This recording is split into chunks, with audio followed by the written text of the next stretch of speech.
Hallelujah. आप सबको JMC की परमेश्वर आप सबको बहुत आशीष दे। स्वागत है आपका अपने ही YouTube channel Bible blessings power. Bible की गहराइयों को जानने के लिए और हर दिन परमेश्वर की नई आशीषें लेने के लिए आप इस चैनल को सब्सक्राइब करें, लाइक करें और शेयर करें। वीडियो के अंत तक आप मेरे साथ बने रहें, क्योंकि परमेश्वर की आत्मा अगुवाई करती है कि मैं आप लोगों के लिए दुआएं करूं और परमेश्वर आप सबको आशीष देना चाहता है। परमेश्वर आपके जीवन में आना चाहता है। परमेश्वर की रूह और परमेश्वर का लहू आपको चंगाई देना चाहता है। परमेश्वर आपके जीवन में बहुत बड़े बड़े आश्चर्यक्रम करना चाहता है।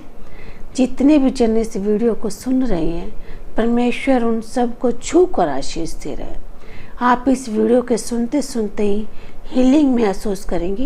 इस वीडियो के दौरान आप अपने बनते हुए कामों को देखेंगे, बीमारियों से छुटकारा पाते हुए खुद को पाएंगे। परमेश्वर आपके घरों में वास करेगा। परमेश्वर आपके बच्चों को बुद्धि से भरेगा। परमेश्वर आपकी हर एक कमी घटियों को जलाकर राख करेगा।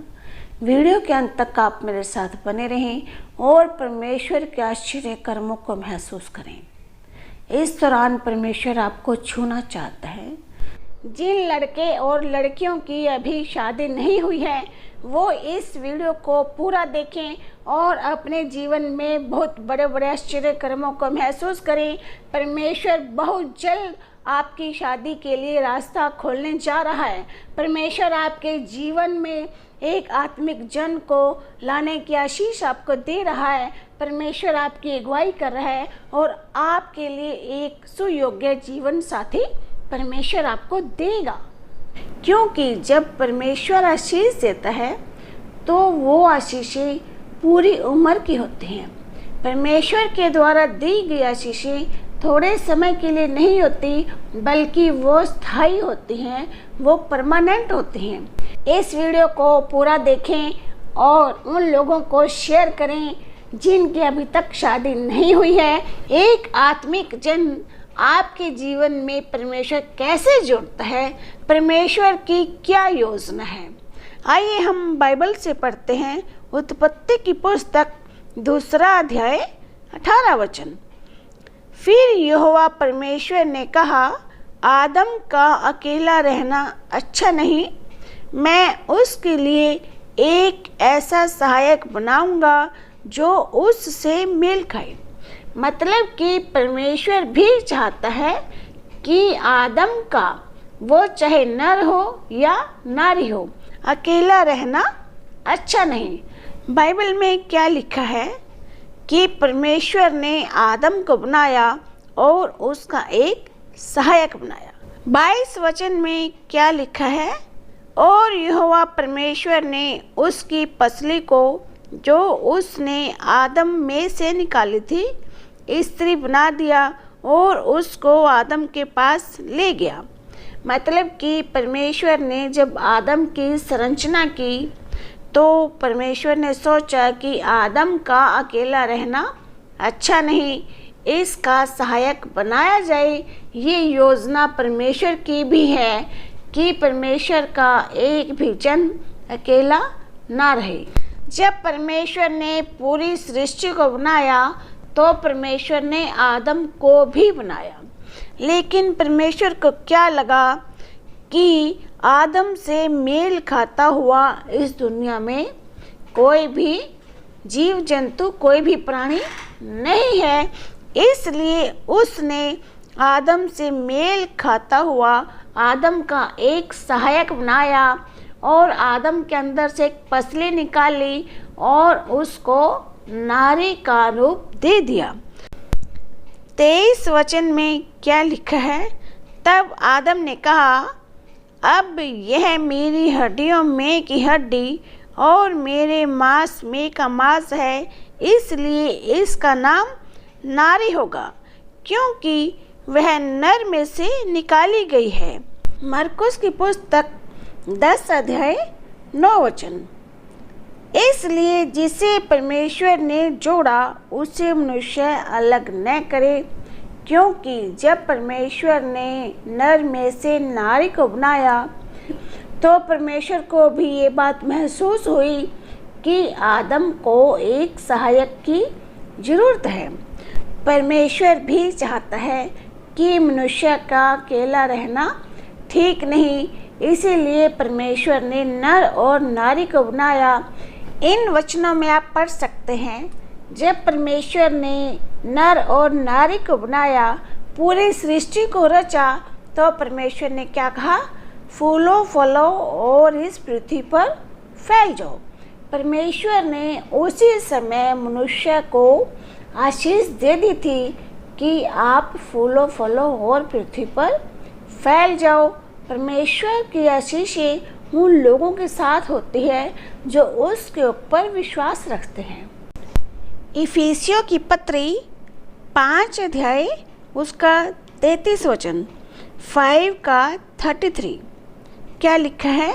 पर तुम में से हर एक अपनी पत्नी से अपने समान प्रेम रखे और पत्नी भी अपने पति का भय माने। जब परमेश्वर आपके जीवन में एक सुयोग्य जीवन साथी दे देता है तो आपको पति पत्नी को मिलकर रहना है और एक दूसरे की रिस्पेक्ट करनी है।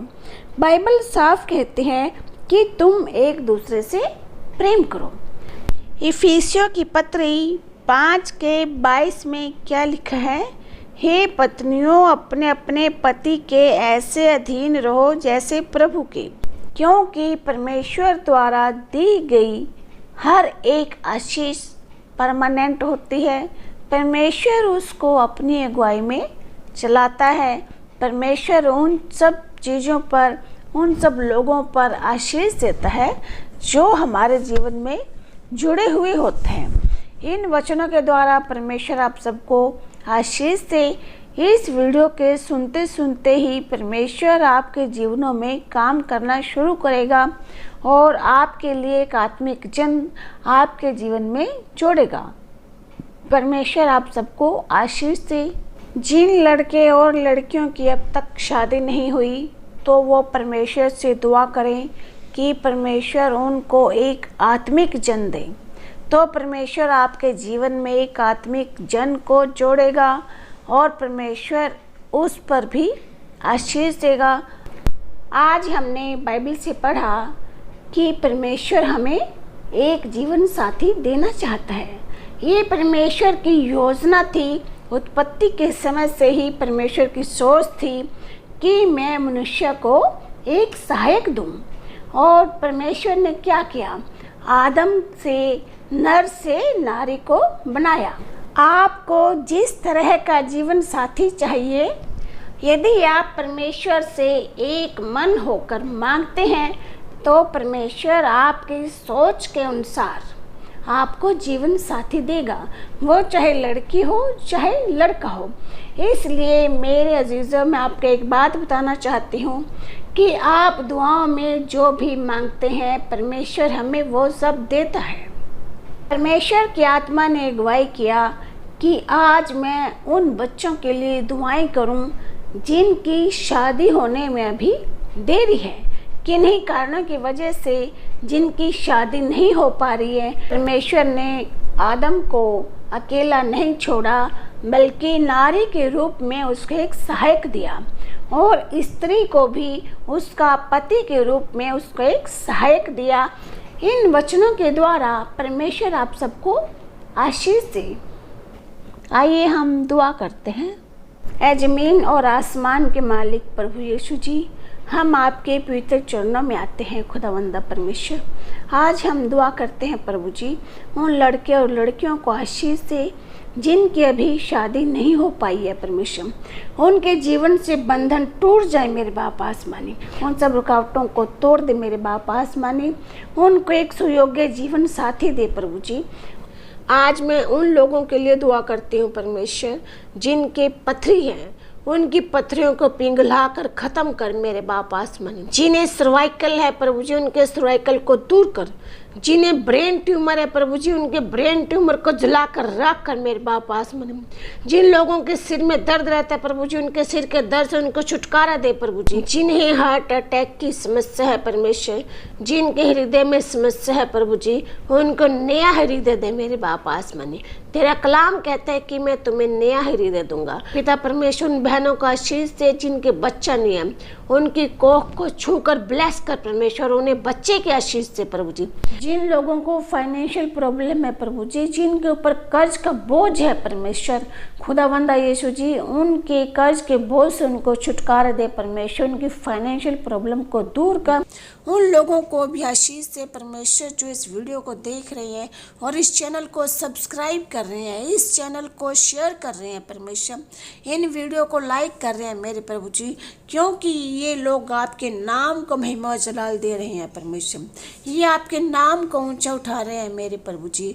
खुदावंद यीशु जी, इन लोगों के जीवनों में आश्चर्य कर्म कर, बड़े बड़े काम कर परमेश्वर। इस वीडियो के सुनने वाले लोगों को छू कर आशीष से पिता परमेश्वर अपने आप को और इन लोगों को आपके समर्थी छेदे हुए हाथों में सौंप देते हैं पिताजी।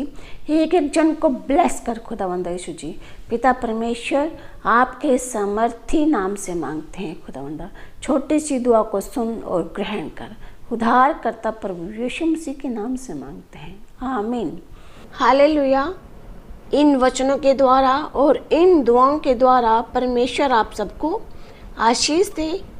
परमेश्वर की आत्मा ने अगुवाई किया है कि आप में से कुछ जन ऐसे हैं जिन्हें परमेश्वर ने छुआ है, जिनको हीलिंग महसूस हुई है, रोगों से छुटकारा मिला है। वो लोग अपना दशमांश देना चाहते हैं।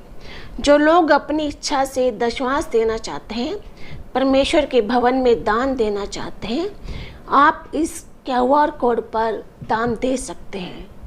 ये QR कोड मैं स्क्रीन पर दिखा रही हूँ। दान के द्वारा परमेश्वर आपके घरों में बरकत और आशीष देना चाहता है। परमेश्वर आप सबको आशीष दे। बाइबल की गहराइयों को जानने के लिए और हर दिन नए नए वचनों को सुनने के लिए आप इस चैनल को सब्सक्राइब करें, लाइक करें और शेयर करें। परमेश्वर आप सबको आशीष दे। आप सबको जय मसीह की।